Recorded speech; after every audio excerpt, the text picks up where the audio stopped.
പഞ്ചാബിൽ കോൺഗ്രസിനെ തകർക്കാൻ മുൻകൈ എടുത്തത് ആം ആദ്മി പാർട്ടിയാണ്. ഗുജറാത്തിലും കോൺഗ്രസിനെ തകർക്കുക എന്നതായിരുന്നു അവരുടെ ലക്ഷ്യം. BJPയുടെ ബി ടീമായി തന്നെയാണ് അവർ പലയിടത്തും പ്രവർത്തിക്കുന്നത്. ഇപ്പോൾ കെജ്രിവാളും മനീഷ് സിസോദിയും വെറുതെ ഒരു ജോലിയുമില്ലാതെ ഇങ്ങനെ ഇരിക്കുന്നത് കാരണം, അതായത് ആകെ നിരാശവാന്മാരായി നിൽക്കുന്നത് കാരണം അവർക്ക് എന്തെങ്കിലും ഒരു സ്പേസ് ഉണ്ടോ എന്ന് തപ്പുകയാണ്. നിലവിൽ ആം ആദ്മി പാർട്ടിക്ക് ഡൽഹിയിൽ നിന്നോ അതല്ലെങ്കിൽ മറ്റ് പ്രദേശങ്ങളിൽ നിന്നോ MP മാരെ ജയിപ്പിച്ചെടുക്കാൻ കഴിയില്ല രാജ്യസഭയിലേക്ക്. പഞ്ചാബിൽ മാത്രമാണ് അതിന് ഒരു സാധ്യത മാത്രമുള്ളത്.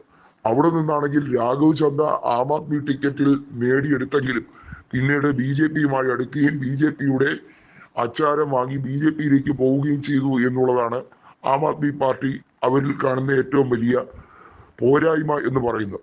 BJPയുടെ ബി ടീമായി ആം ആദ്മി പ്രവർത്തിക്കുന്നു എന്നുള്ളതിന് ഇതിലും വലിയ തെളിവുണ്ടോ എന്ന് കൃത്യമായി കോൺഗ്രസ് നേതൃത്വം പറയുന്നുണ്ട്.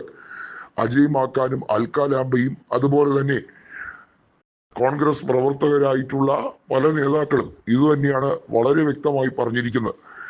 ആദ്യമായി കെജ്രിവാൾ ഡൽഹിയിൽ കോൺഗ്രസിനെ പരാജയപ്പെടുത്തിക്കൊണ്ട് അവിടെ ഏറ്റവും വലിയ ഒറ്റകക്ഷിയാകാൻ ശ്രമിച്ചപ്പോൾ, അന്ന് 2013 ഡിസംബറിൽ അന്ന് തെരഞ്ഞെടുപ്പ് നടന്നപ്പോൾ 31 സീറ്റ് BJPക്കും 8 സീറ്റ് കോൺഗ്രസിനും 28 സീറ്റ് ആം ആദ്മി പാർട്ടിക്കുമായിരുന്നു.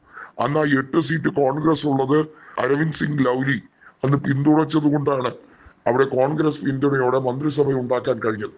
എന്നാൽ അത് 49 ദിവസം മാത്രമേ നീണ്ടു നിൽക്കുന്ന അവസ്ഥയുണ്ടായുള്ളൂ. അതിനു മുമ്പ് വലിയ തോതിൽ കോൺഗ്രസിനെ ചൊറിയാൻ ചെല്ലുകയും കോൺഗ്രസിന്റെ അഴിമതി കാരണമാണ് തങ്ങൾക്ക് സ്വതന്ത്രമായ ഒരു തീരുമാനമെടുക്കാൻ കഴിയാത്തത് എന്നൊക്കെ പറഞ്ഞ് കാടടച്ച് വെടിവെക്കുന്ന സമീപനമാണ് എടുത്തത്. ഇപ്പോൾ ചരിത്രത്തിലെ ഏറ്റവും വലിയ അഴിമതിക്കാരൻ എന്ന ലേബലുമായാണ് കെജ്രിവാളും അദ്ദേഹത്തിന്റെ സംഘവും ആകെ പൊളിഞ്ഞു മാറിയിരിക്കുന്നത്.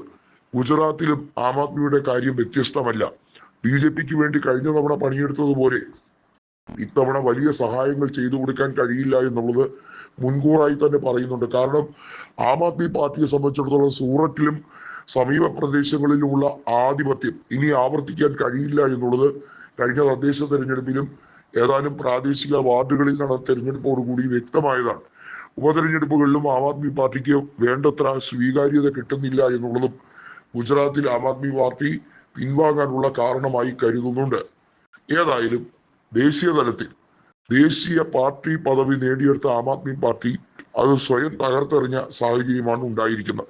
കോൺഗ്രസിനെ ഒപ്പം നിന്ന് സഹായങ്ങൾ മുഴുവൻ വാങ്ങി അള്ളുവെക്കാം എന്നുള്ള പദ്ധതി കോൺഗ്രസ് നേതൃത്വം അനുവദിക്കുന്നുമില്ല.